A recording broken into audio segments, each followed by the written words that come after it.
پھر ذرا میرے سوالات کے جواب دیتے رہیے۔ آپ اس نوکر کے متعلق کیا کہیں گے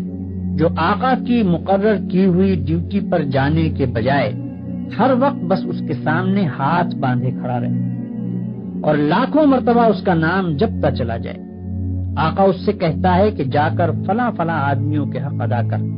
مگر یہ جاتا نہیں، بلکہ وہیں کھڑے کھڑے آقا کو چھپ چھپ کر 10 سلام کرتا ہے اور پھر ہاتھ باندھ کر کھڑا ہو جاتا ہے۔ آقا اسے حکم دیتا ہے کہ جا اور فلاں فلاں خرابیوں کو مٹا دے، مگر یہ 1 انچ وہاں سے نہیں ہٹتا اور سجدے پر سجدے کیے چلا جاتا ہے۔ آقا حکم دیتا ہے کہ چور کا ہاتھ کاٹ دے، یہ حکم سن کر بس وہیں کھڑے کھڑے نہایت خوش الہانی کے ساتھ چور کا ہاتھ کاٹ دے، چور کا ہاتھ کاٹ دے 20 مرتبہ پڑھتا رہتا ہے،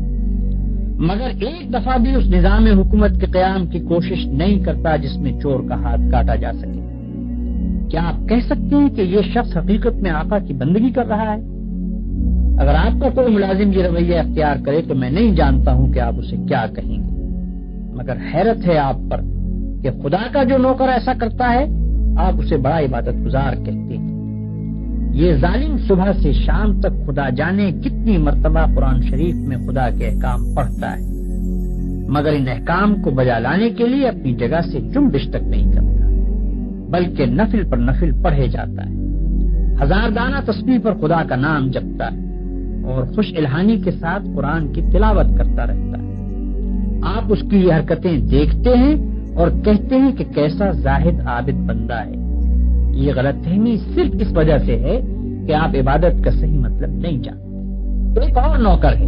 جو رات دن ڈیوٹی تو غیروں کی انجام دیتا ہے، احکام غیروں کے سنتا اور مانتا ہے، قانون پر غیروں کے عمل کرتا ہے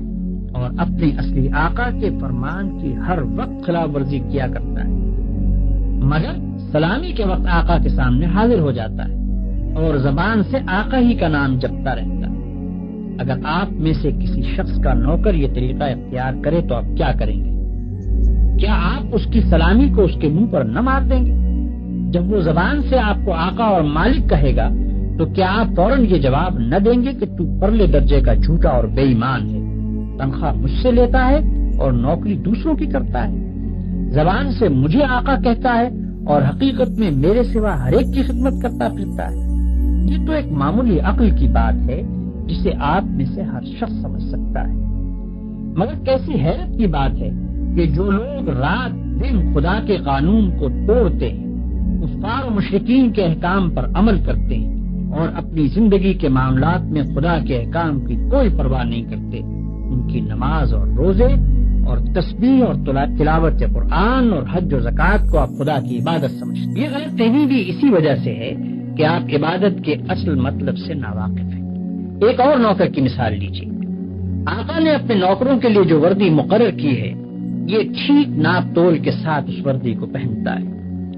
بڑے ادب اور تعظیم کے ساتھ آقا کی خدمت میں حاضر ہوتا ہے، ہر حکم کو سن کر اس طرح جھک کر بصر و چشم کہتا ہے کہ گویا اس سے بڑھ کر اطاعت گزار خادم کوئی نہیں۔ سلامی کے وقت سب سے آگے جا کر کھڑا ہوتا ہے اور آقا کا نام جپنے میں تمام نوکروں سے بازی لے جاتا ہے، مگر دوسری طرف یہی شخص آقا کے دشمنوں اور باغیوں کی خدمت بجا لاتا ہے، آقا کے خلاف ان کی سازشوں میں حصہ لیتا ہے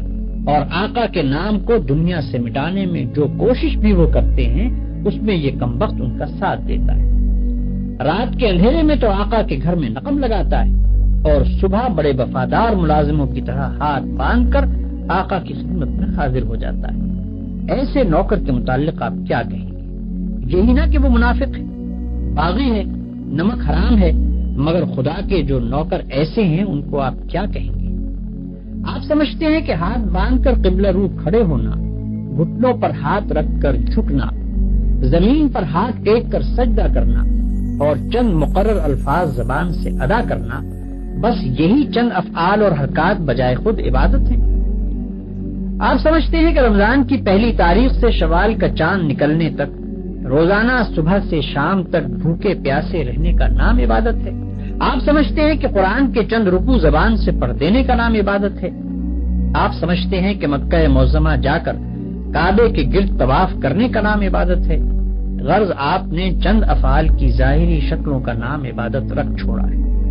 اور جب کوئی شخص ان شکلوں کے ساتھ ان افعال کو ادا کر دیتا ہے تو آپ خیال کرتے ہیں کہ اس نے خدا کی عبادت کر دی اور اس کی تخلیق کا مقصد پورا ہو گیا، اب وہ اپنی زندگی میں آزاد ہے کہ جو چاہے کرے۔ لیکن اصل حقیقت یہ ہے کہ اللہ نے جس عبادت کے لیے آپ کو پیدا کیا ہے اور جس کا آپ کو حکم دیا ہے وہ کچھ اور ہی چیز ہے۔ وہ عبادت یہ ہے کہ آپ اپنی زندگی میں ہر وقت ہر حال میں خدا کی اطاعت کریں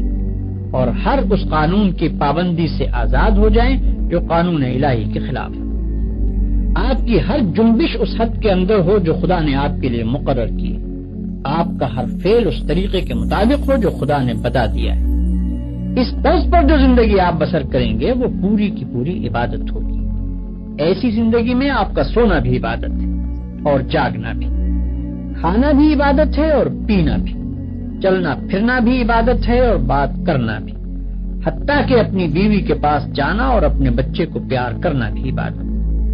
جن کاموں کو آپ بالکل دنیا داری کہتے ہیں وہ سب دینداری اور عبادت ہیں اگر آپ ان کو انجام دینے میں خدا کی مقرر کی ہوئی حدوں کا لحاظ کریں اور زندگی میں ہر ہر قدم پر یہ دیکھ کر چلیں کہ خدا کے نزدیک جائز کیا ہے اور ناجائز کیا، حلال کیا ہے اور حرام کیا، فرض کیا چیز کی گئی ہے اور منع کس چیز سے کیا گیا ہے، کس چیز سے خدا خوش ہوتا ہے اور کس سے ناراض ہوتا ہے۔ مثلاً آپ روزی کمانے کے لیے نکلتے ہیں، اس کام میں بہت سے مواقع ایسے بھی آتے ہیں جن میں حرام کا مال کافی آسانی کے ساتھ آپ کو مل سکتا ہے۔ اگر آپ نے خدا سے ڈر کر وہ مال نہ لیا اور صرف حلال کی روٹی کما کر لائے تو یہ جتنا وقت آپ نے روٹی کمانے پر صرف کیا یہ سب عبادت تھا، اور یہ روٹی گھر لا کر جو آپ نے خود کھائی اور اپنی بیوی بچوں اور خدا کے مقرر کیے ہوئے دوسرے حقداروں کو کھلائی، اس سب پر آپ اجر و ثواب کے مستحق ہو گئے۔ آپ نے اگر راستہ چلنے میں کوئی پتھر یا کانٹا ہٹا دیا اس خیال سے کہ خدا کے بندوں کو تکلیف نہ ہو تو یہ بھی عبادت ہے۔ آپ نے اگر کسی بیمار کی خدمت کی یا کسی اندھے کو راستہ چلایا یا کسی مصیبت زدہ کی مدد کی تو یہ بھی عبادت ہے۔ آپ نے اگر بات چیت کرنے میں جھوٹ سے، غیبت سے، بدگوئی اور دل آزاری سے پرہیز کیا اور خدا سے ڈر کر صرف حق بات کی تو جتنا وقت آپ نے بات چیت میں صرف کیا وہ سب عبادت میں صرف ہوا۔ بس خدا کی اصلی عبادت یہ ہے کہ ہوش سنبھالنے کے بعد سے مرتے دم تک آپ خدا کے قانون پر چلیں اور اس کے احکام کے مطابق زندگی بسر کریں۔ اس عبادت کے لیے کوئی وقت مقرر نہیں ہے، یہ عبادت ہر وقت ہونی چاہیے۔ اس عبادت کی کوئی ایک شکل نہیں ہے، ہر کام اور ہر شکل میں اسی کی عبادت ہونی چاہیے۔ جب آپ یہ نہیں کہہ سکتے کہ میں فلاں وقت خدا کا بندہ ہوں اور فلاں وقت اس کا بندہ نہیں ہوں تو آپ یہ بھی نہیں کہہ سکتے کہ فلاں وقت خدا کی بندگی و عبادت کے لیے ہے اور فلاں وقت اس کی بندگی و عبادت کے لیے نہیں ہے۔ بھائیوں، آپ کو عبادت کا مطلب معلوم ہو گیا اور یہ بھی معلوم ہو گیا کہ زندگی میں ہر وقت ہر حال میں خدا کی بندگی اور اطاعت کا نام ہی عبادت ہے۔ اب آپ پوچھیں گے کہ یہ نماز، روزہ اور حج وغیرہ کیا چیزیں ہیں؟ اس کا جواب یہ ہے کہ دراصل یہ عبادتیں جو اللہ نے آپ پر فرض کی ہیں ان کا مقصد آپ کو اس بڑی عبادت کے لیے تیار کرنا ہے جو آپ کو زندگی میں ہر وقت ہر حال میں ادا کرنی چاہیے۔ نماز آپ کو دن میں 5 وقت یاد دلاتی ہے کہ تم اللہ کے بندے ہو، اسی کی بندگی تمہیں کرنی چاہیے۔ روزہ سال میں 1 مرتبہ پورے 1 مہینے تک آپ کو اسی بندگی کے لیے تیار کرتا ہے۔ زکوٰۃ آپ کو بار بار توجہ دلاتی ہے کہ یہ مال جو تم نے کمایا ہے یہ خدا کا عطیہ ہے، اس کو صرف اپنے نفس کی خواہشات پر صرف نہ کر دو بلکہ اپنے مالک کا حق ادا کرو۔ حج دل پر خدا کی محبت اور بزرگی کا ایسا نقش بٹھاتا ہے کہ اگر 1 مرتبہ وہ بیٹھ جائے تو تمام عمر اس کا اثر دل سے دور نہیں ہو سکتا۔ ان سب عبادتوں کو ادا کرنے کے بعد اگر آپ اس قابل ہو گئے کہ آپ کی ساری زندگی خدا کی عبادت بن جائے تو بلا شبہ آپ کی نماز نماز ہے اور روزہ روزہ ہے، زکوٰۃ زکوٰۃ ہے اور حج حج ہے۔ لیکن اگر یہ مقصد پورا نہ ہوا تو محض رکوع اور سجدہ کرنے اور بھوک پیاس کے ساتھ دن گزارنے اور حج کی رسمیں ادا کر دینے اور زکوٰۃ کی رقم نکال دینے سے کچھ حاصل نہیں۔ ان ظاہری طریقوں کی مثال تو ایسی ہے جیسے ایک جسم کہ اگر اس میں جان ہے اور وہ چلتا پھرتا اور کام کرتا ہے تو بلا شبہ ایک زندہ انسان ہے، لیکن اگر اس میں جان ہی نہیں تو وہ ایک مردہ لاش۔ مردے کے ہاتھ، پاؤں، آنکھ، ناک سبھی کچھ ہوتے ہیں مگر اس میں جان نہیں ہوتی، اس لیے تم اسے مٹی میں دبا دیتے ہو۔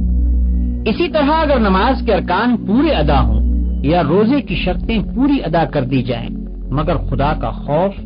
اس کی محبت اور اس کی وفاداری و اطاعت نہ ہو جس کے لیے نماز اور روزہ فرض کیا گیا ہے، تو وہ بھی ایک بے جان چیز ہوگی۔